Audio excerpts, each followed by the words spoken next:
ఇవాళ ఢిల్లీ అసెంబ్లీ ఎన్నికల కౌంటింగ్ జరగనుంది. కాసేపట్లో ఓట్ల లెక్కింపు ప్రారంభం కానుంది. కౌంటింగ్కి అన్ని ఏర్పాట్లు చేసింది ఎన్నికల కమిషన్. మొత్తం 19 కౌంటింగ్ కేంద్రాల దగ్గర 10,000 మందితో పటిష్టమైన భద్రత ఏర్పాటు చేశారు. తొలుత పోస్టల్ బ్యాలెట్ ఓట్ల లెక్కింపు ఉంటుంది. అనంతరం ఈవీఎం ఓట్లను లెక్కిస్తారు. ఇక ఢిల్లీ అసెంబ్లీలో మొత్తం 70 స్థానాలుండగా అధికారం దక్కాలంటే 36 స్థానాలు కావాల్సి ఉంది. మధ్యాహ్నం కల్లా ఫలితాలు వెలువడే అవకాశం ఉంది. ఈ ఎన్నికల్లో ఆప్ బీజేపీల మధ్య ప్రధాన పోరు ఉండబోతోంది. ఎగ్జిట్ పోల్స్ అన్ని బీజేపీ వైపే మొగ్గు చూపాయి. 50కి పైగా సీట్లు గెలుస్తామని బీజేపీ నేతలు అంటున్నారు.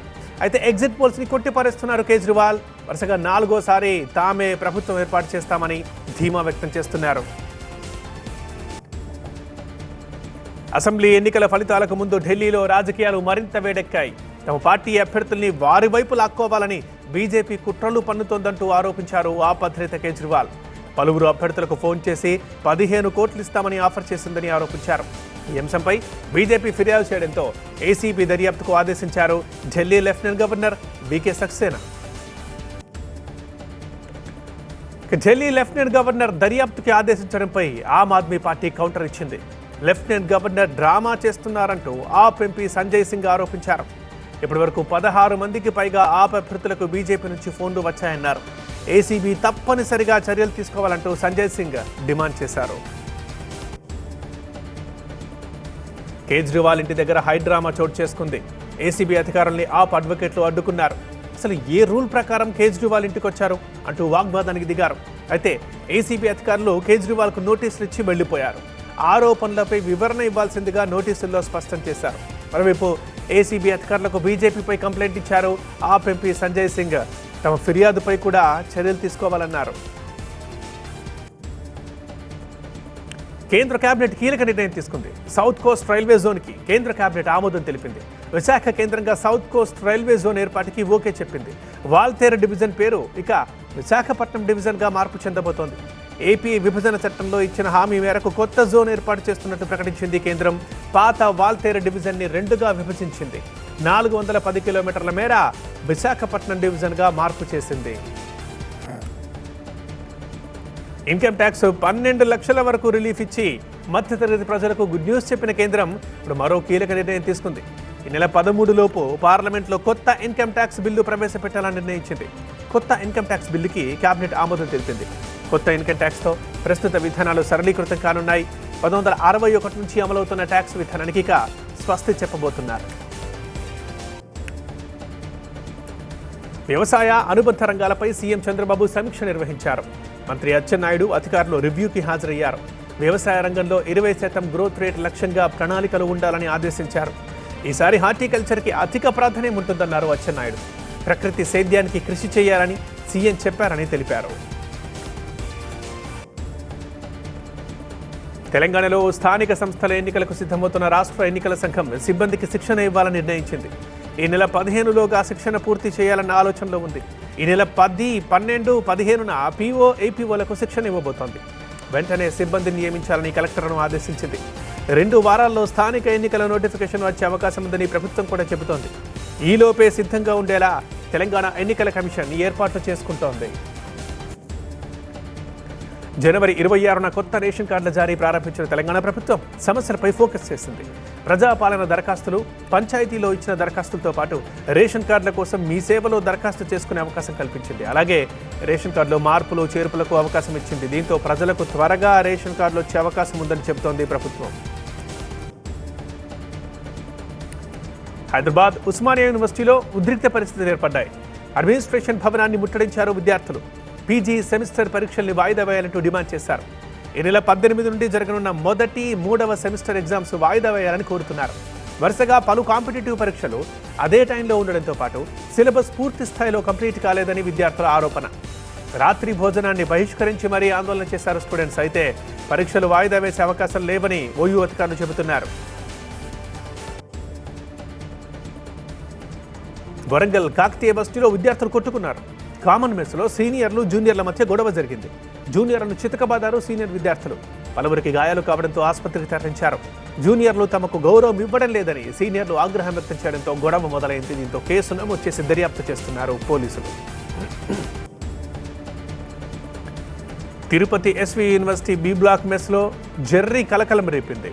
రాత్రి భోజనం జరిగిన టైంలో జెర్రీని గుర్తించారు విద్యార్థులు. విషయాన్ని హాస్టల్ సిబ్బంది దృష్టికి తీసుకెళ్లగా నిర్లక్ష్యంగా వారు సమాధానం చెప్పడంతో మెస్ సిబ్బందితో స్టూడెంట్స్ వాగ్వాదానికి దిగారు.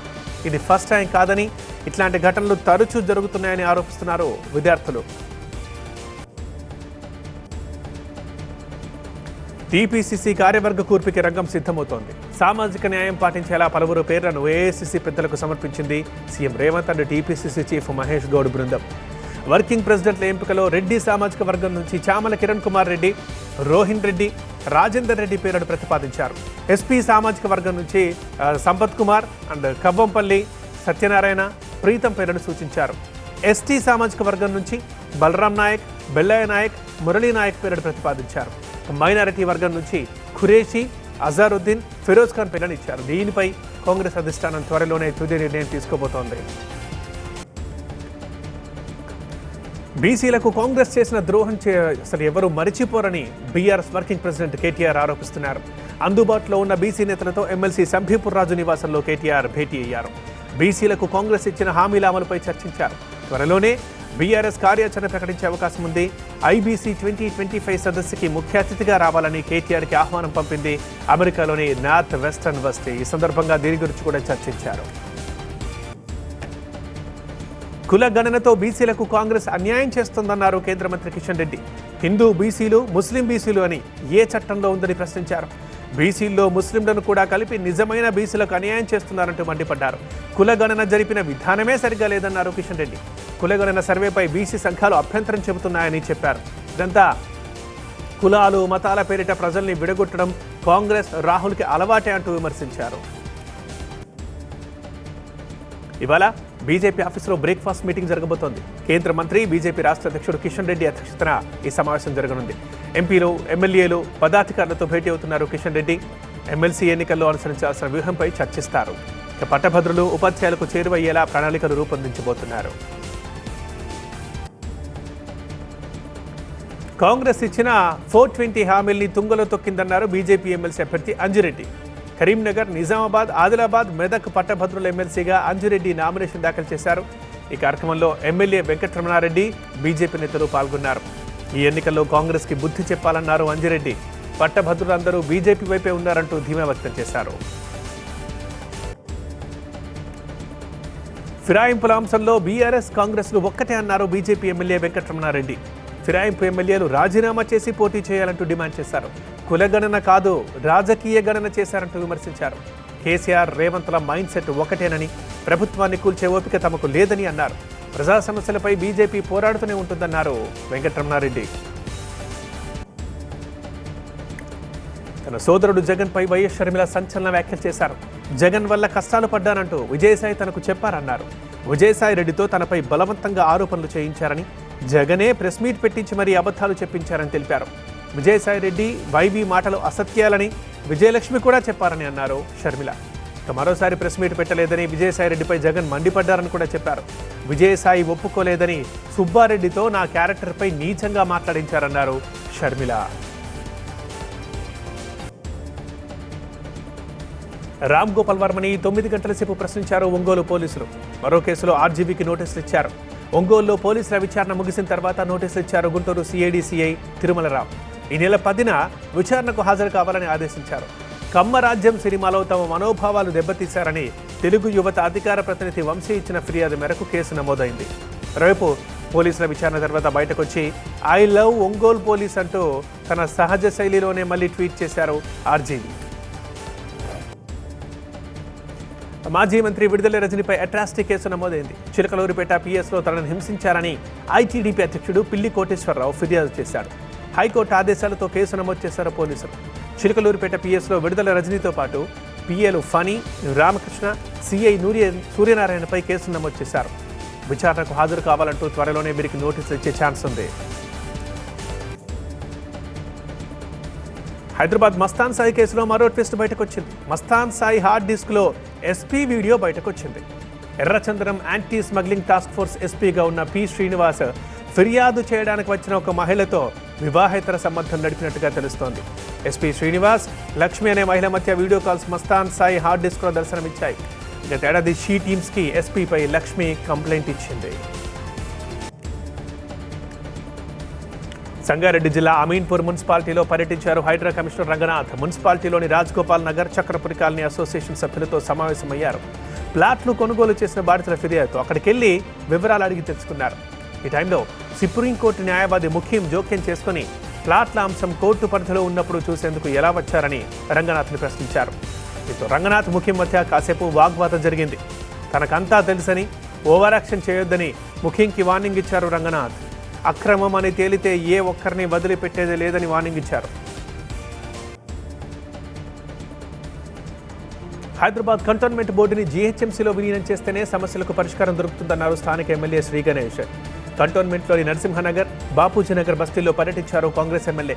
ఎన్నో ఏళ్లుగా పరిష్కారం కాని డ్రైనేజీ, రోడ్లు, కరెంటు, తాగునీటి సమస్యలపై దృష్టి పెట్టారు.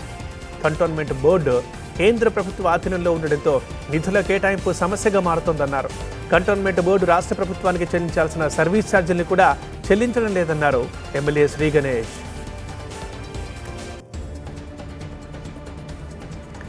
వికారాబాద్ జిల్లా కొడంగల్ నియోజకవర్గంలో ఉద్రిక్త పరిస్థితులు నెలకొన్నాయి. లగచర్ల, రోటిబండ తండా, పులిచర్లకుంట తండాల్లో భూ సర్వే జరిపారు. అయితే భూముల సర్వే చేయొద్దంటూ గ్రామస్తులు, రైతులు నిరసనకు దిగారు. 3 గ్రామాల్లో భారీగా పోలీసులు మోహరించి సర్వే చేశారు రెవెన్యూ అధికారులు. ఎట్టి పరిస్థితుల్లోనూ తమ భూములు ఇచ్చేది లేదంటున్నారు స్థానికులు. ఎస్సీ, ఎస్టీ, బీసీలపై కేసులు ఎత్తేయాలంటూ డిమాండ్ చేస్తున్నారు. పశ్చిమ గోదావరి జిల్లా నరసాపురంలో రాళ్లు, కర్రలతో దాడికి దిగాయి 2 వర్గాలు. రాళ్ల దాడిలో పలువురికి తీవ్ర గాయాలయ్యాయి. రాత్రి జరిగిన ఒక పెళ్లి వేడుకలో ఓ జంటపై యువకులు దాడి చేశారు. దీంతో యువకులపై దాడికి దిగారు బంధువులు. 2 వర్గాలు రాళ్లు, కర్రలతో దాడులు దిగడంతో వారిని కంట్రోల్ చేయడానికి పోలీసులు నానా పాటలు పడాల్సి వచ్చింది. చివరకు ఎలాగోలా సర్ది చెప్పి అక్కడి నుంచి పంపించేశారు. విశాఖ మాజీ ఎంపీ ఎంవీవీ సత్యనారాయణకి బిగ్ షాక్ ఇచ్చింది ఈడీ.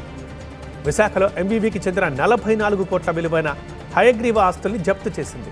ఎండాడలోని హయగ్రీవ ప్రాజెక్టుకి సంబంధించిన 12.51 ఎకరాల భూమిని మోసపూరితంగా లాక్కున్నారని గతేడాది జూన్ 22న చిలుకూరు జగదీశ్వరుడు, ఆయన భార్య రాధారాణి ఆరిలవ పోలీస్ స్టేషన్లో కంప్లైంట్ ఇచ్చారు.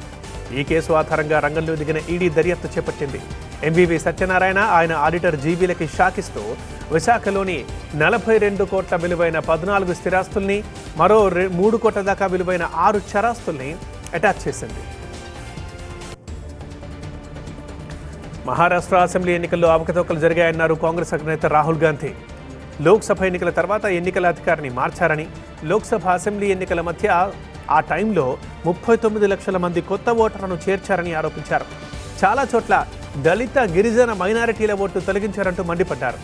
ఓట్ల తొలగింపుపై ఈసీ ఆన్సర్ చెప్పాలన్నారు రాహుల్.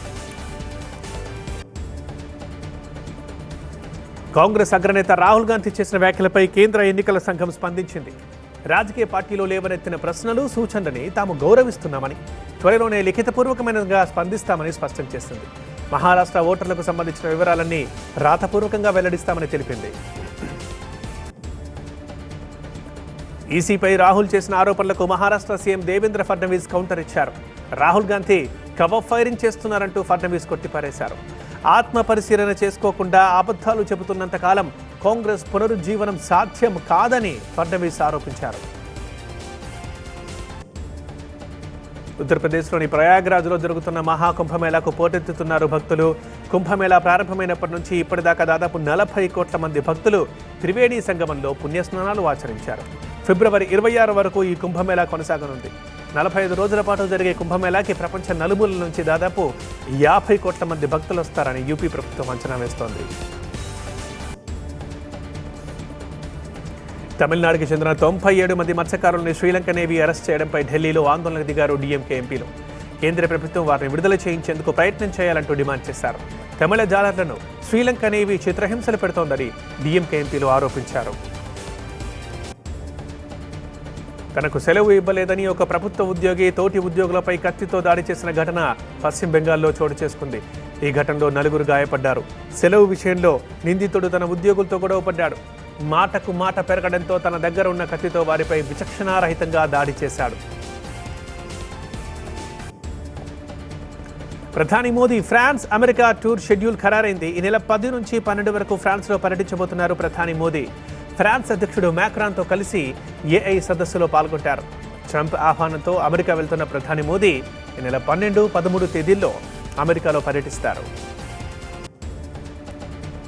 వాంగ్మూలం ఇవ్వడానికి రాకపోవడంతో ప్రముఖ నటుడు సోనూ సూద్కి పంజాబ్లోని లూథియానా కోర్టు అరెస్ట్ వారెంట్ జారీ చేసింది. అయితే తనకి ఎలాంటి సంబంధము లేని విషయంలో కోర్టు సాక్షిగా పిలిచిందని, మా న్యాయవాదులు కోర్టుకి ఇప్పటికే సమాధానం ఇచ్చారని సోనూ ఎక్స్ వేదికగా పోస్ట్ చేశారు. ఎల్లుండి దీనికి సంబంధించిన పూర్తి వివరాలు వెల్లడిస్తానంటూ సెలబ్రిటీని టార్గెట్ చేయడం బాధాకరమంటూ ఆవేదన వ్యక్తం చేశారు సోనూ సూద్. ప్రముఖ దర్శకుడు ఎన్ శంకర్ కుమారుడు దినేష్ మహీంద్రా దర్శకుడిగా పరిచయం అవుతున్నారు. ఫీల్ గుడ్ లవ్ స్టోరీతో టాలీవుడ్కి ఎంట్రీ ఇస్తున్నారు దినేష్. ఏప్రిల్లో షూటింగ్ మొదలవుతుంది. ప్రస్తుతం పాటలో రికార్డింగ్ జరుగుతోంది. ఆర్ఎక్స్ క్రియేషన్ సంస్థ ఈ చిత్రం తెరకెక్కిస్తోంది. ప్రధానమంత్రి మోదీని కలిశారు అక్కినేని నాగార్జున, ఆయన కుటుంబ సభ్యులు. లెజెండ్ అక్కినేని నాగేశ్వరరావు గురించి యార్లగడ్డ లక్ష్మీప్రసాద్ రాసిన అక్కినేనిక విరాట్ వ్యక్తిత్వ పుస్తకాన్ని ప్రధాని చేతుల మీదుగా విడుదల చేశారు. ఈ కార్యక్రమంలో అమల, నాగచైతన్య, శోభితలు పాల్గొన్నారు. భారత్, ఇంగ్లాండ్ మధ్య కటక్లో రేపు రెండో వన్డే జరుగుతుంది. నాగ్పూర్ వేదికగా జరిగిన ఫస్ట్ మ్యాచ్కి దూరమైన విరాట్ కోహ్లీ రెండో వన్డేలో ఎంట్రీ ఇవ్వనున్నాడు. విరాట్ ఫిట్నెస్ పై వస్తున్న సందేహాల్ని తోసిపుచ్చిన వైస్ కెప్టెన్ శుభ్మన్ గిల్ రెండో వన్డేలో ఆడతానని తెలిపాడు.